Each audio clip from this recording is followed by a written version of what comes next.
বন্ধুরা, আজ আমি তোমাদের সঙ্গে শেয়ার করব ফলি মাছের রেসিপি। খুব সাধারণভাবে খুব সহজেই আর কিভাবে এই মাছটা রান্না করা যায় সেই রেসিপিটা তোমাদের সঙ্গে শেয়ার করব। আর তোমরা হয়তো অনেকেই জানো বা যারা জানো না তাদের জন্য বলছি যে ফলি মাছটা কিন্তু আমরা যেরকম ঠাকমা বা দিদিমা বা আমার মাদের কাছ থেকে শুনেছি যে ফলি মাছটা নাকি যখন আমাদের পক্স হয় যখন স্নান করানো হয় সেই স্নানের পরে এই ফলি মাছের ঝোল দিয়ে ভাত খাওয়ানো হয়। আর এই ফলি মাছটা তার মানে সত্যিই আমাদের কাছে খুবই উপকারী একটা মাছ। আর তাছাড়াও এই মাছটা হয়তো একটু কাটা বেশি, কিন্তু খেতে দারুণ। তা চলো এই রেসিপিটা তোমাদের সঙ্গে শেয়ার করি। প্রথমেই দেখো, মাছগুলোকে নুন হলুদ মাখিয়ে নিয়ে এসেছিলাম, আর তারপরে মাছগুলোকে একটু ভালো করে ভেজে নিয়েছি। মাছগুলো ভালো করে উল্টে পাল্টে একটু ভেজে নিতে হবে প্রথমে। আর এই মাছের জন্য আমি কিন্তু একটু সবজি ব্যবহার করেছি, যেমন ধরো পটল আর একটু ডাঁটা। তোমরা চাইলে এটা নর্মালি আলু দিয়েও করতে পারো, তবে যেহেতু এটা একটা তাজা মাছ আর এই মাছটা যদি একটু সবজি দিয়ে রান্না করা যায় তাহলে কিন্তু ঝোলের টেস্টটা আরও দুর্দান্ত হয়। তার জন্যই আমি একটু পাতলা করেই এই মাছটাকে রান্না করেছি। তো দেখো, এই মাছটা আমার তো ভাজা হয়ে গেছে, মাছটাকে আমি তুলে নিচ্ছি।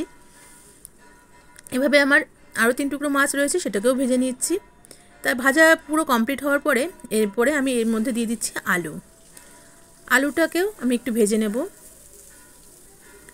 আর আলুটা ভাজার সময় এটার মধ্যে আমি কিন্তু একটু নুন দিয়ে নেব। আর নুনটা দিলে পরে তাহলে কি হয়, সবজিটা তাড়াতাড়ি নরম হয়ে যায় আর ভাজাটাও সুন্দর হয়। এজন্যই একটু নুন দিয়ে আর সবজিটাকে আমি কিন্তু একটু ঢাকা দিয়েই ভেজে নেব। দেখো, এভাবে ঢাকা দিয়ে আমি ভেজে নিচ্ছি। এতে আমার আলুটা তাড়াতাড়ি নরমও হয়ে যাবে, আমার ভাজাটাও ভালো হয়ে যাবে। আর এই ঢাকা দিয়ে ভাজার কিন্তু আরও একটা কারণ আছে, সেটা হচ্ছে আমরা যখন সবজিটা বা তরকারি ঢাকা দিয়ে রান্না করি তাতে কি হয়, তেলগুলো উঠে যায় আর কড়াইতে তখন এই ঝোলটা অনেকটা ফ্যাকাশে লাগে। আর তার জন্য যদি প্রথমেই এই সবজিটাকে আমরা একটু লবণ দিয়ে ঢাকা দিয়ে ভেজে নিই তাহলে আর পরে গিয়ে ঢাকা দিতে লাগে না। সেজন্যই আমি প্রথমেই আগে এই লবণ দিয়ে সবজিগুলোকে একটু ভালো করে ভেজে নিই, তাতে কী হয় প্রথমেই নরম হয়ে যায় আর তার ফলে এরপরে আর ঢাকার প্রয়োজন হয় না।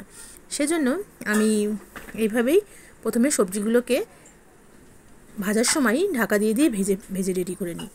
তো এইভাবে দেখো, আমি আলু, পটল আর ডাঁটাগুলো সব ভেজে নিচ্ছি এক এক করে। আর এগুলো দেখো মোটামুটি আমার সব ভাজা হয়ে গেছে। দেখো এবার আমি সবজিগুলোকে সব একটু তুলে নিচ্ছি। তোমরাও কিন্তু এভাবে প্রথমেই একটু লবণ দিয়ে সবজিগুলো ভেজে নিতে পারো, তাহলে আর পরে গিয়ে ঢাকা দিতে হবে না। আর এতে কিন্তু ঝোলের কালারটাও নষ্ট হবে না। কেননা অনেকেই দেখবে ঢাকা দিয়ে রান্না করলে তখনই দেখবে খুব কম তেলে যখন রান্না করা হয়, বেশি তেলে রান্না করলে সেটা হয় না, কিন্তু কম তেলে যখন রান্না করা হয় তখন কিন্তু তরকারির কালারটা ঢাকা দিয়ে রান্না করলে নষ্ট হয়ে যায়। তো এইভাবে তোমরা রান্না করতে পারো। তা দেখো, আমি তো তেজপাতা, শুকনো লঙ্কা গোটা চিড়ে দিয়েছি আর তেলের মধ্যে একটু চিনিও দিয়ে নিয়েছি, তাহলে কি হয় একটু ঝোলের কালারটাও সুন্দর আসে চিনিটা দিলে, আর তরকারির টেস্টটা একটু অন্যরকম হয়, সুন্দর হয়।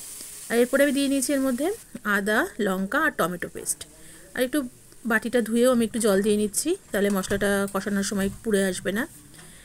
এবার এর মধ্যে আমি দিয়ে নেব আমরা সাধারণ যেসব নর্মাল মশলাগুলো ব্যবহার করি সেগুলোই, যেমন হলুদ গুঁড়ো দিয়ে নিচ্ছি পরিমাণ মতো, ঝোলের পরিমাণ বুঝে হলুদটা দিতে হবে। আমি এখানে 1.5 চামচ মতো 2 চামচ মতো হলুদ গুঁড়ো দিয়েছি। আর দিয়ে নিচ্ছি জিরার গুঁড়ো, আমি 1.5 চামচ মতো জিরার গুঁড়ো দিলাম।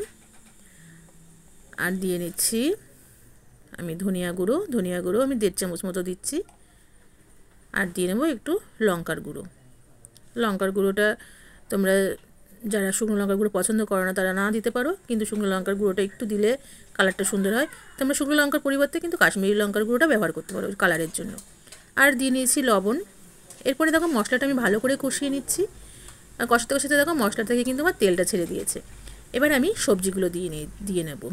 আমি এই পটল, আলু আর যে ডাঁটাগুলো ভেজে রেখেছিলাম সেগুলো দিয়ে নিচ্ছি। এগুলো দিয়ে আমি আরেকটু ভালো করে নাড়াচাড়া করে নেব। তবে খুব বেশি কষানোর প্রয়োজন নেই, যেহেতু আমি মশলাটা প্রথমেই ভালো করে কষিয়ে নিয়েছি, এর জন্য আমার আর বেশিক্ষণ কষাতে হবে না। তাই দেখো মশলাটা আমি দিয়ে সবজিটাকে একটু সামান্য খানিকক্ষণ কষিয়ে নিচ্ছি। এরপরে আমি এর মধ্যে দিয়ে নেব জলটা দিয়ে আমি আরেকটু খানিকক্ষণ একটু নাড়াচাড়া করে মশলাটার সাথে জলটাকে ভালো করে মিশিয়ে নেব। ভালো করে মিশিয়ে নিয়ে তারপরে আমি এটাকে ফুটতে দেবো, মানে যতক্ষণ না আমার আলুটা পুরো সেদ্ধ হয়ে যাচ্ছে, বা বলতে পারো সবজিটা পুরোপুরি সেদ্ধ হয়ে যাচ্ছে।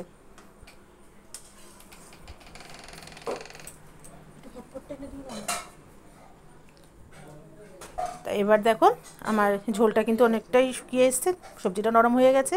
এবার আমি মাছগুলো সাজিয়ে দিচ্ছি। মাছগুলো সাজিয়ে দিয়ে এবার একটুখানি ফুটতে দেবো, যাতে মাছগুলো একটু নরম হয়ে যায় ঝোলের মধ্যে ফুটে। তার জন্য আমি একটুখানি মাছটাকে ফুটতে দেবো। এভাবে এবার যখন খানিকক্ষণ একটুখানি ফুটলেই আমি তরকারিটাকে নামিয়ে নেব। তাহলে এভাবেই আমার ফলি মাছের রান্নার রেসিপিটা কমপ্লিট হয়ে যাবে। তো বন্ধুরা, তোমাদের এই রেসিপিটা কেমন লাগলো? দেখতেই পাচ্ছ আমার ঝোলটা কিন্তু একদম রেডি হয়ে গেছে। ঝোলটা ফুটে গেছে, মাছটা একটু নরম হয়ে গেছে, ভাজা মাছটা একটু নরম হয়ে গেছে ফোটার কারণে। এবার আমি এটাকে নামিয়ে নিচ্ছি।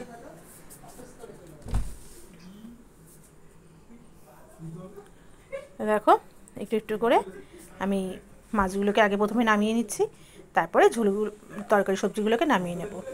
প্রথমে মাছগুলো নামিয়ে নিচ্ছি, নাহলে মাছগুলো ভেঙে যাবে। তার জন্য প্রথমে মাছগুলোকে আমি নামিয়ে নিচ্ছি। দেখো আমার রান্না কমপ্লিট। বন্ধুরা, তোমাদের কেমন লাগলো এই ফলি মাছের রেসিপিটা? খুব সোজাসাপটা পাতলা একটা ঝোল বলতে পারো।